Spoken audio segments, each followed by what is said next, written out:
Hello বাচ্চো, good morning. সবাই কেমন আছো? আশা করি সবাই নিশ্চয়ই ভালোই আছো। আমরা গত লাস্ট লেকচারে মানে 18-র এতম লেকচারে কঠিন পদার্থের প্রসারণের ক্ষেত্রে যে একটা পার্ট বা দৈর্ঘ্য প্রসারণ গুণাঙ্ক আলফা, সেই সম্পর্কে আমরা বিস্তারিত আলোচনা করার চেষ্টা করেছিলাম। আজকে আমরা এই 19তম লেকচারে কঠিন পদার্থের ক্ষেত্র প্রসারণ সম্পর্কে বা দৈর্ঘ্য প্রসারণ গুণাঙ্ক আলফা, তারপর ক্ষেত্র প্রসারণ গুণাঙ্ক বিটাকে নিয়ে আমরা আজকে আলোচনা করব। তো চলো স্টার্ট করা যাক। Surface expansion coefficient of solid.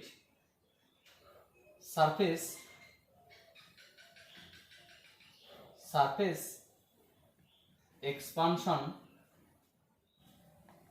Coefficient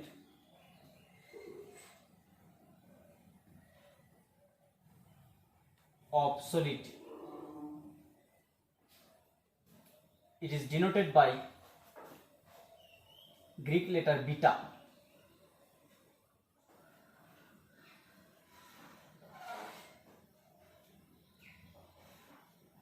B-E-T-A, beta. Greek letter beta. Alpha beta. তো surface expansion coefficient of solid, কঠিন পদার্থের ক্ষেত্র প্রসারণ গুণাঙ্ক। কঠিন পদার্থের ক্ষেত্র প্রসারণ গুণাঙ্ক আমি বললাম, সাপোজ এটা একটা কঠিন পদার্থ, এর দৈর্ঘ্য আছে, ক্ষেত্র আছে এবং এর একটা আয়তন আছে। দৈর্ঘ্য প্রস্থ, দৈর্ঘ্য বলতে পারি, প্রস্থ বলতে পারি, উচ্চতা বলতে পারি। তাহলে দৈর্ঘ্য প্রস্থ উচ্চতা, দৈর্ঘ্য প্রস্থ উচ্চতা, ক্ষেত্র এবং আয়তন। তাহলে আমরা প্রথমত দেখব কি, প্রথমত কি দেখলাম? দৈর্ঘ্য প্রসারণ গুণাঙ্ক। দৈর্ঘ্য বলতে আমরা প্রস্থটাও বলতে পারি, আমরা উচ্চতাটাও বলতে পারি। প্রত্যেকটা দৈর্ঘ্য, লেন্থ এক্সপানশন বা লিনিয়ার এক্সপানশন, দৈর্ঘ্য প্রসারণ গুণাঙ্ক। এবার আমরা কি দেখব? ক্ষেত্র প্রসারণ বলতে তলের প্রসারণ। এই যে তলটা, উষ্ণতা বৃদ্ধি করলাম, তো এই তলের কতটা ক্ষেত্রফল বৃদ্ধি পেল। আমরা বললাম সাপোজ এই তলটার ক্ষেত্রফল হচ্ছে গিয়ে 200 সেন্টিমিটার স্কোয়ার। কখন? যখন প্রাথমিক উষ্ণতা T1 সমান 30 ডিগ্রি সেলসিয়াস, তখন দণ্ডের এই তলটার ক্ষেত্রফল কত? এই তলটার ক্ষেত্রফল হচ্ছে কি তোমার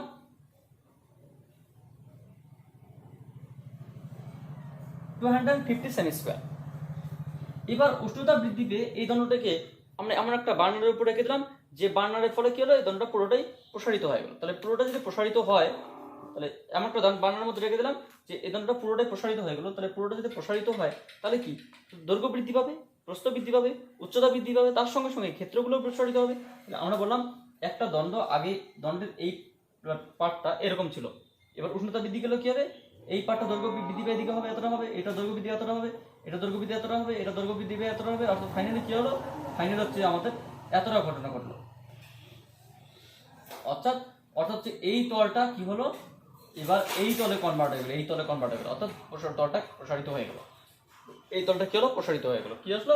যে প্রাথমিক উষ্ণতা যখন T1 এত, তখন প্রাথমিক ক্ষেত্রফল এত।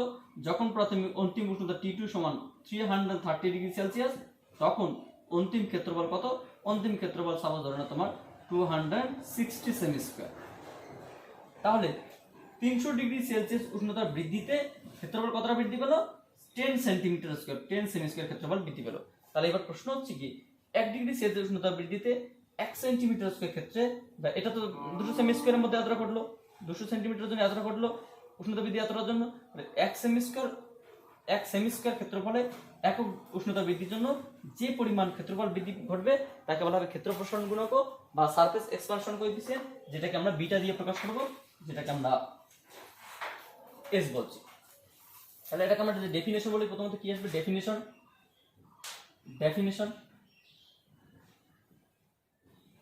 সংজ্ঞায় কি আসলো? যে কোনো কঠিন পদার্থের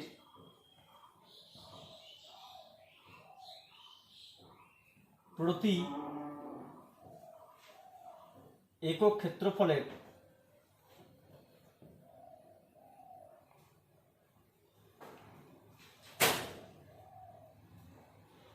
ওপর প্রতি একক ক্ষেত্রফলের উপর প্রতি একক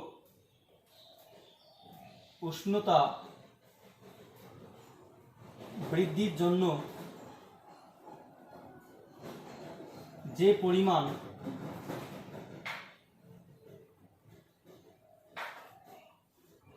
ক্ষেত্রের বৃদ্ধি ঘটে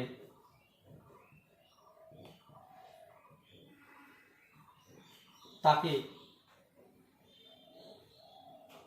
ওই কঠিন পদার্থের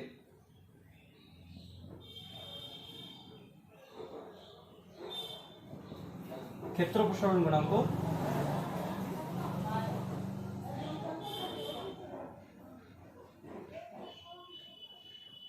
বা সারফেস এক্সপানশন কোএফিসিয়েন্ট বলে, যেটাকে বিটা দ্বারা প্রকাশ করা হয়। সারফেস এক্সপানশন কোএফিসিয়েন্ট বা ক্ষেত্র প্রসারণ গুণাঙ্ক বলে। ক্ষেত্র প্রসারণ গুণাঙ্ক বা সারফেস এক্সপানশন কোএফিসিয়েন্ট বলে। এবার আমরা কি বললাম, ম্যাথমেটিক্যাল অ্যানালাইসিস। ম্যাথমেটিক্যাল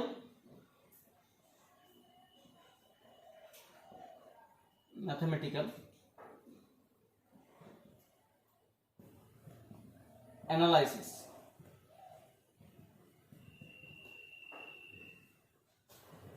ম্যাথমেটিক্যাল অ্যানালাইসিসটি কিরকম?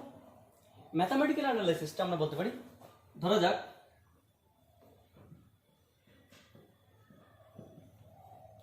কোনো কঠিনের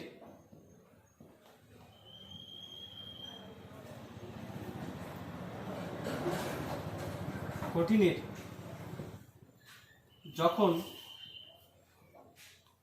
প্রাথমিক উষ্ণতা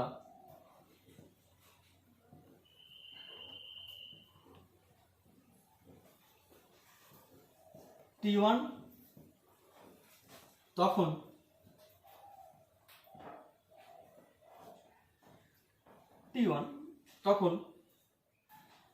কঠিনের প্রাথমিক ক্ষেত্র বা কঠিনের প্রাথমিক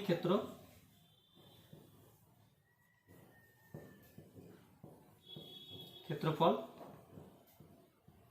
S1 এবং যখন উষ্ণতা বৃদ্ধি পেয়ে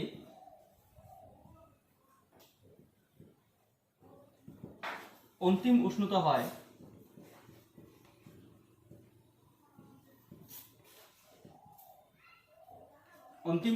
হয় T2 তখন অন্তিম ক্ষেত্রফল হয়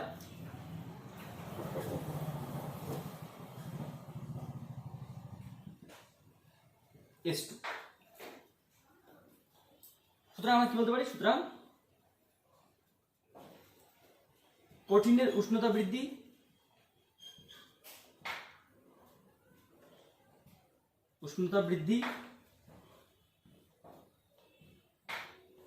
delta T is equals to T2 minus T1।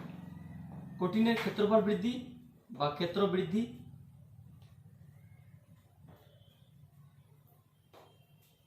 Delta S is equals to S2 minus S1। সুতরাং আমরা কি বলতে পারি, সুতরাং S2 minus T2 minus T1 উষ্ণতা বৃদ্ধিতে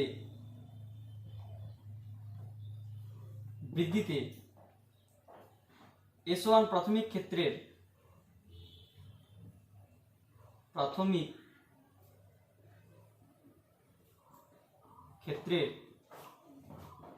ক্ষেত্র প্রসারণ ঘটে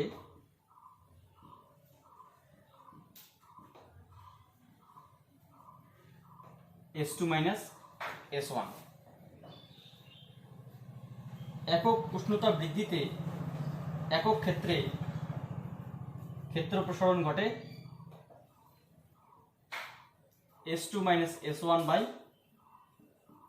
S1 into T2 minus T1। সুতরাং ক্ষেত্র প্রসারণ গুণাঙ্কের সংজ্ঞানুযায়ী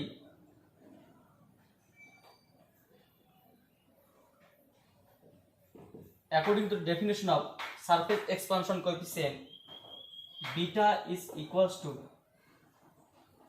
S2 minus S1 by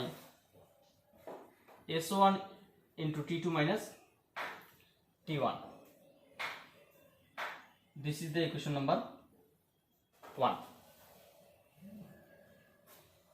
আচ্ছা, তার মানে আমরা কি বলতে পারি, বা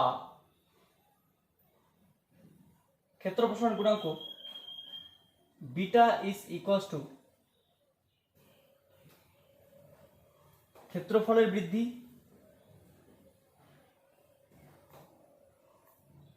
বৃদ্ধি প্রাথমিক ক্ষেত্রফল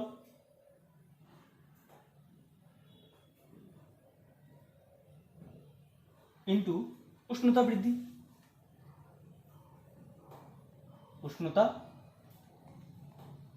বৃদ্ধি বা এটা কিন্তু একটা ম্যাথমেটিক্যাল ফাংশনটাকে আমরা একটু লিখি কি দাঁড়াবে। So from 1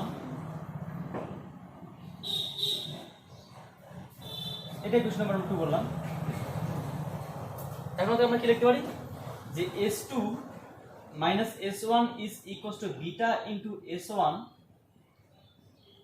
T2 minus T1 বা S2 is equals to S1 plus beta S1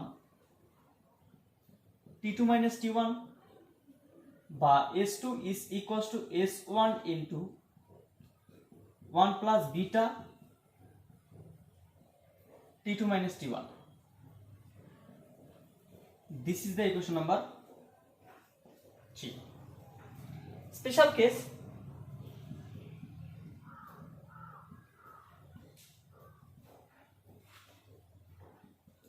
যখন T1 is equals to 0 degree Celsius তখন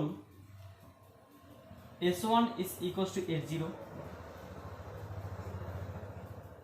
আবার যখন T2 is equals to T degree Celsius তখন S2 is equal to S যদি হয় তাহলে আমরা কি লিখতে পারি। সো ফ্রম 3 থেকে আমরা কি লিখতে পারি, we get. So from 3 we get আমরা পাই কি পাবো, S2 মানে কত, এখানে S2 মানে S minus S0 1 plus beta T minus 0. That means S is equals to S0 1 plus beta T। এটা কিন্তু আমরা কম্পেয়ার করি তাহলে কি পাবো, এখানে এটা ইকুয়েশন নাম্বার 4। এটা কম্পেয়ার করে আমরা লিখতে পারি যে beta is equals to S minus S0 by S0 T। এটা ইকুয়েশন নাম্বার 5।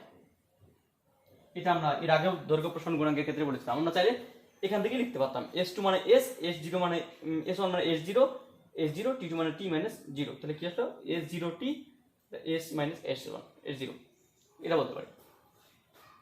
আচ্ছা, এটা ছাড়াও আমরা ক্ষেত্র প্রসারণ গুণাঙ্ক বিটা সম্পর্কে আমরা কি লিখতে পারি,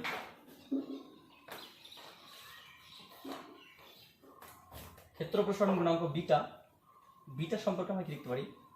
so from equation number 2, so from equation 2 থেকে আমরা কি লিখতে পারি, ইকুয়েশন নাম্বার 2 থেকে আমরা কি লিখতে পারি যে বিটা হচ্ছে গিয়ে S2 minus S1 by S1 into T2 minus T1। দুই ভাগ থেকে আমরা লিখতে পারি। যেটা ওটা ক্ষেত্র বৃদ্ধি বা এই ক্ষেত্র প্রাথমিক ক্ষেত্রফল এবং উষ্ণতা বৃদ্ধি। তাহলে যদি বলা হয় বিটার একক কি,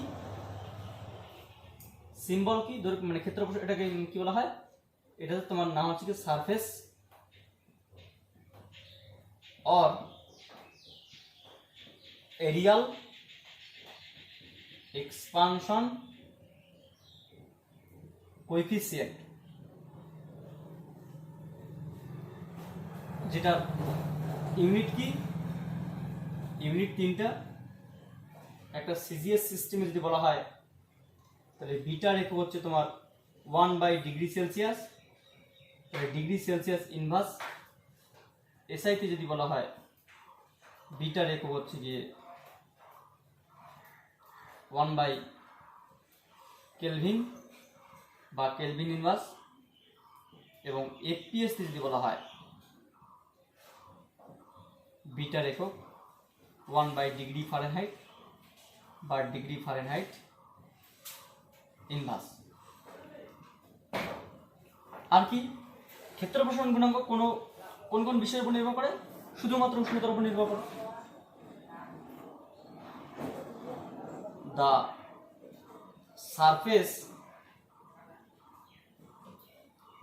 এক্সপানশন কোএফিসিয়েন্ট only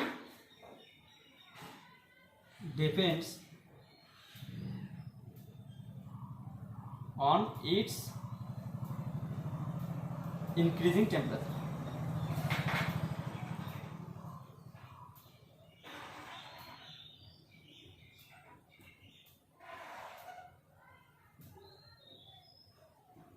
বর্ধিত উষ্ণতার উপর নির্ভর করে, depends on its increasing temperature.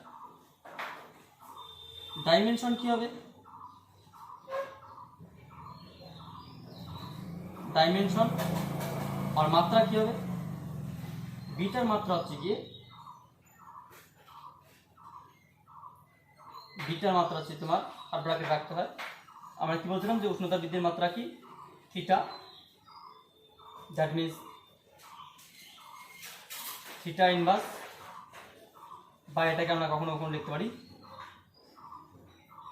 Capital theta inverse. রাশি কি? এটা একটা স্কেলার কোয়ান্টিটি। এটা কি রাশি? এটা একটা scalar quantity. Why the surface expansion coefficient of solid is a scalar quantity? The surface expansion coefficient of solid is a scalar quantity because the surface expansion coefficient only depends on temperature and it has only value but not direction. The surface expansion coefficient has a value, beta has a value, but beta has no direction. So surface expansion coefficient or areal expansion coefficient or beta, the Latin language beta, only depends on value, depends on temperature. It has only value, does not no direction or orientation. So it is a scalar quantity. So this is the overall explanation of surface expansion coefficient. So next process, lecture number 20, we can discuss the volume expansion coefficient of solid and then its relation. So thank you for watching my video.